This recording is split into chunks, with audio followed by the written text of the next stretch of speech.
Dalam nama Bapa dan Putra dan Roh Kudus, amin. Bu Bapak, saudara yang terkasih, kaum muda adik-adik, salam bantul kasih, berkah dalam.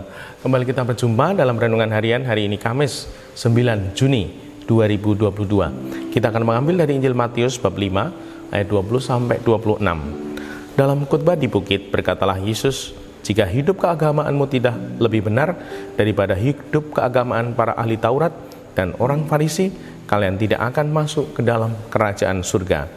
Kalian telah mendengar apa yang disabdakan kepada nenek moyang kita. Jangan membunuh, siapa yang membunuh harus dihukum. Tetapi aku berkata kepadamu, setiap orang yang marah terhadap saudaranya harus dihukum.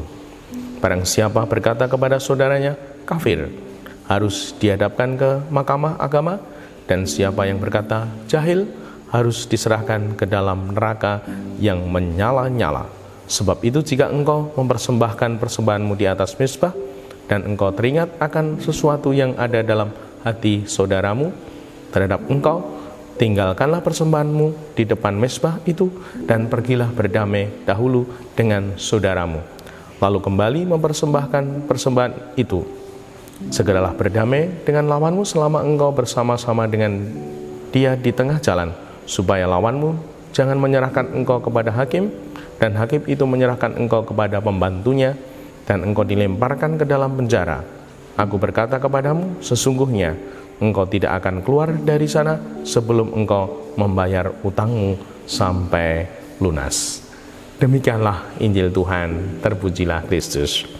Ibu bapak, saudara yang terkasih, bacaan ini membimbing kita untuk sungguh ngopeni, memelihara, merawat hati kita.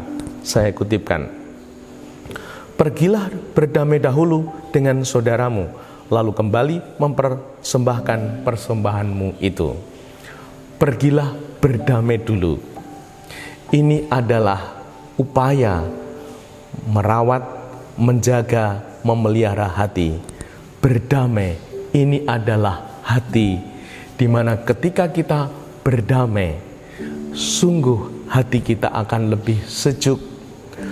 Orang Jawa mengatakan ayem dan tentrem, dan semoga ini sungguh-sungguh mampu kita wujudkan di dalam kehidupan kita. Dan semangat untuk berdamai ini perlu kita renungkan, dan supaya kita dimampukan mewujudkannya. Yang pertama, tidak angkuh, tidak sombong. Pribadi yang angkuh, yang sombong, dia pasti kesulitan untuk mengajak damai, karena dia sombong, meninggikan diri. Maka sungguh keangkuhan, kesombongan ini perlu pelan-pelan diturunkan, bahkan semoga tidak lagi angkuh dan tidak lagi sombong, namun rendah hati. Yang kedua, tidak egois, tidak mementingkan diri sendiri, kepentingan kelompok keluarga, namun sungguh terbuka pada kepentingan bersama, kepentingan sesama. Dan semoga ini juga menjadi semangat hidup kita. Kita turunkan keegoisan kita, bahkan sungguh nanti tidak ada lagi.